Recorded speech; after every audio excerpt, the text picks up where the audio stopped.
Hey, today we're back talking about faith and devotion. So faith is an action word. It's something that connects your beliefs to your behavior and doesn't have much to do with religion. In fact, religion could be defined as just something that you do regularly. Joseph Campbell said, "All religions are true, but none are meant to be literal." I know a lot of fear-based people who yap a lot about their religion, explaining why their belief system is better than everyone else's.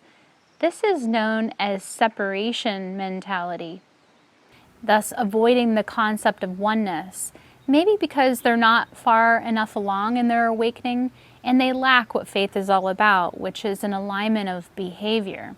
You see this among different community members, not just in churches. I've been calling bullshit on this type of behavior and mindset ever since I can remember. Growing up, my grandmother was Catholic.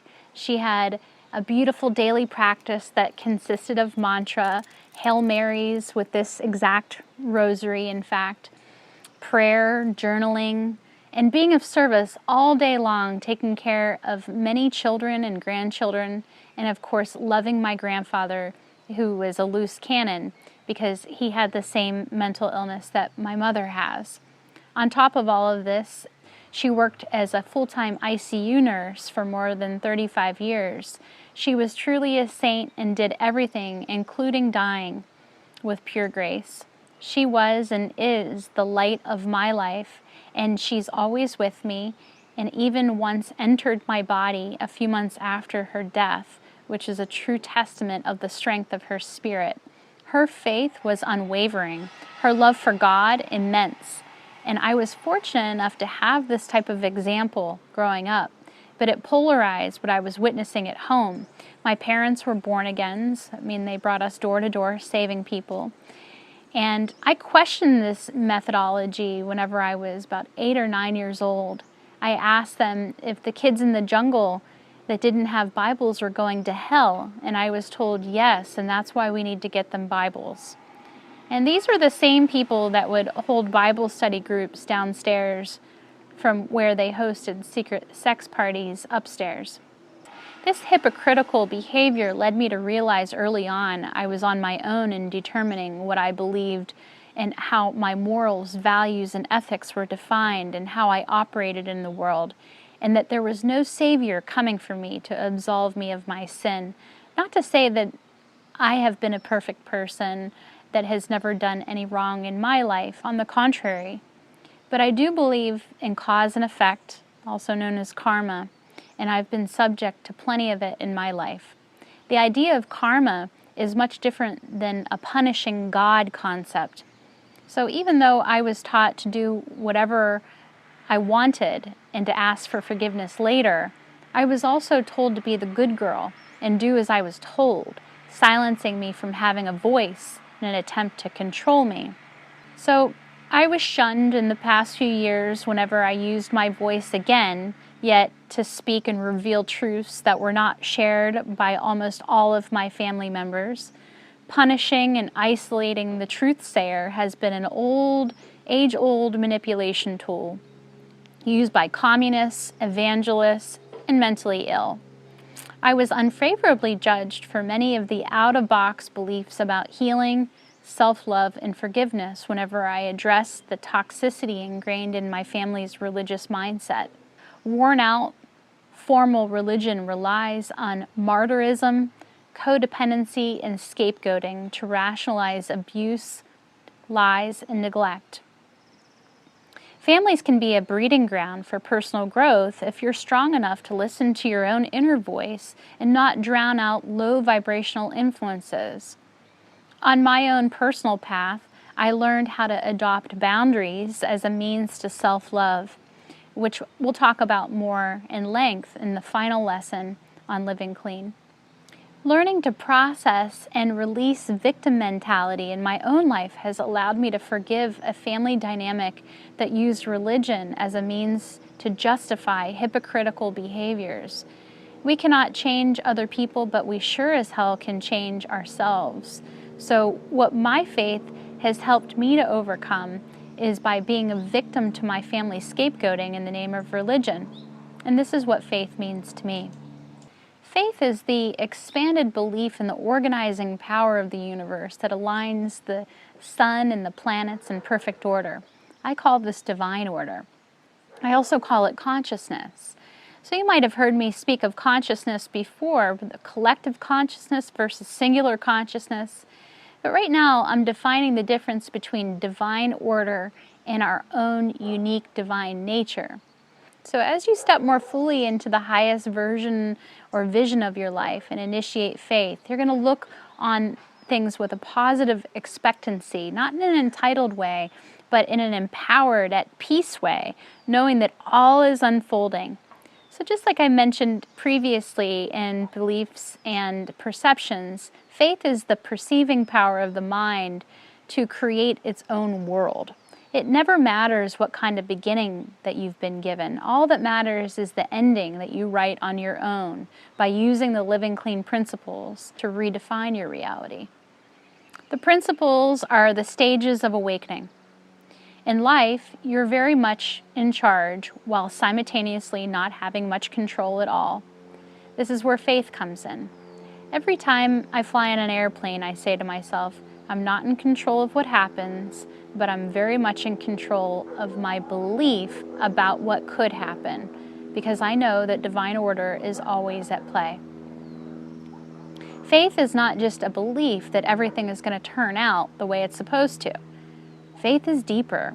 It's a knowing that the divine presence inside of you will propel you into the next step before you even see the staircase. Have you ever received anything with a clenched fist? No. You receive it with an open palm. Developing faith in yourself, knowing this presence is behind your best decisions and choices that you make, causes you to realize your creative power to work with the power inside of you that wants to express itself through you as you.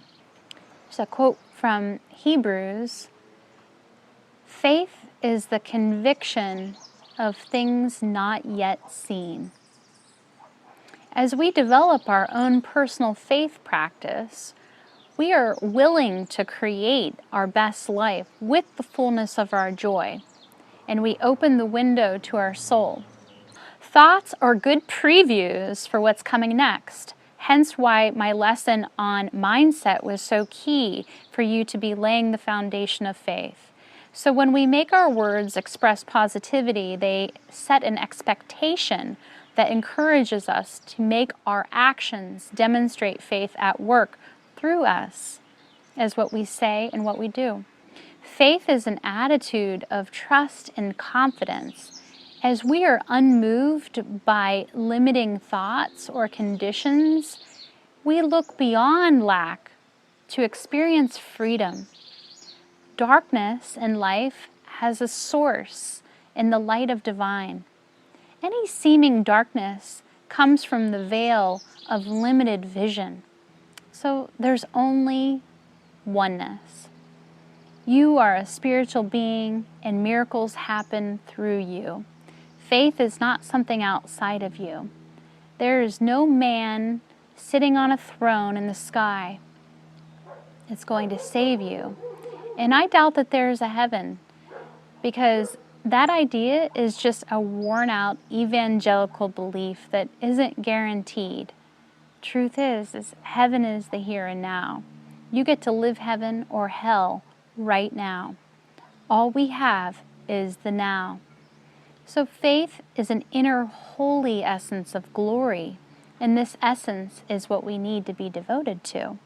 Which leads me next to devotion. Devotion is a word that oftentimes is misunderstood in Western culture, as it's perceived as a sure way for you to give up your power. On the contrary, devotion is an opportunity to bow to the essence inside of you that's working through you as you. It's the creative, regenerative energy that pervades all growth and supports us in receiving the life that we dream possible. This creative energy is the essence. I believe that's the highest form of devotion. It's the awareness about whether or not our comfort zone is restricting us. Comfort zones keep us small and restrict us from reaching out and growing beyond the known, reaching for something more significant, evolving and exploring your best self that brings up feelings of uncertainty to remind us of our faith. These feelings fade as the shadows disappear whenever we follow our gut instinct and expand the light of faith that shines within us. It takes courage to step out in faith, but we need to stay devoted to allowing this power inside of us to express itself by putting feet to our faith. Again, faith is an action word. You must let go to receive. You don't have to fight for love or your voice to be heard. All you need to do is commit to using your authentic voice, and those that are meant to hear you will hear you. I used to stay devoted to truth. When we live our truth and support others to live theirs, we make space for true connection.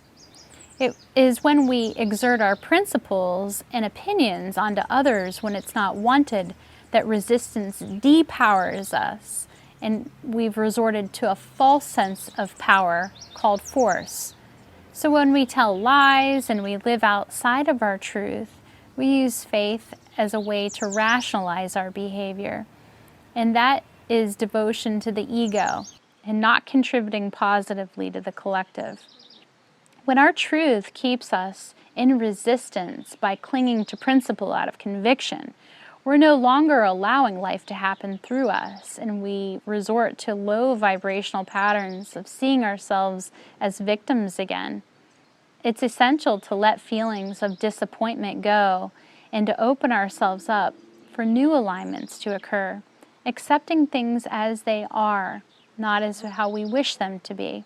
When we're able to release resistance as soon as we feel a misalignment of thought instead of fighting it, then we're able to redirect our power back to the truth that we're all connected, whether we want it to be or not.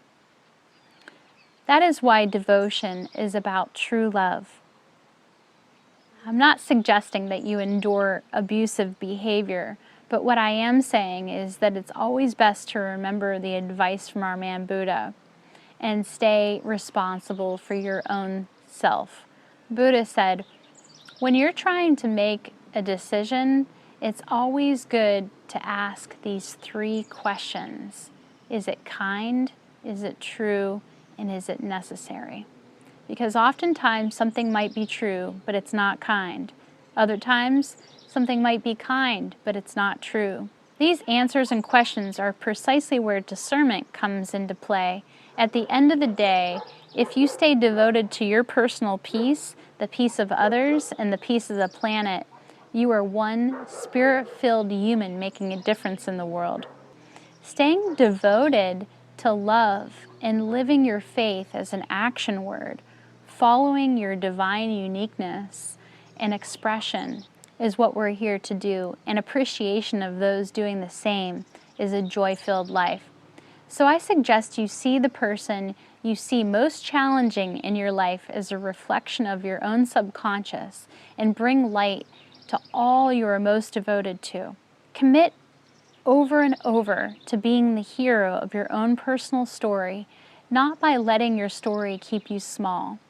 Focus instead on the ending that you see possible, because what you believe will be your truth. Anger, resentment, bitterness, denying yourself pleasure and joy out of guilt or shame, inflicting a variety of different kinds of pain on yourself because you never forgave yourself for shit that you did in your past. These are all ways that you allow your past to keep you small, and a sure way to keep anger, sadness, and poor self-esteem alive, just bogging you down in low vibrational victim mentality. Every time you resist acting on anger, you rewire your brain to be more calm and loving, both traits of a peaceful person, a more loving person. It is when we see ourselves and others in ourselves that we realize our interconnectedness no matter what race, age, and gender we are. So what are you devoted to? Being devoted to love means loving yourself first, means loving your life, appreciating the diversity in the world around you, while knowing that which harms you harms the whole, and that harms the whole harms you. Love truly makes the world go round. So today, watch your thoughts moment by moment and see how much we're conditioned to not just judge ourselves, but to judge others. And watch and change those thoughts. Choose love and find ways to appreciate. When you're not devoted to love, you live in fear.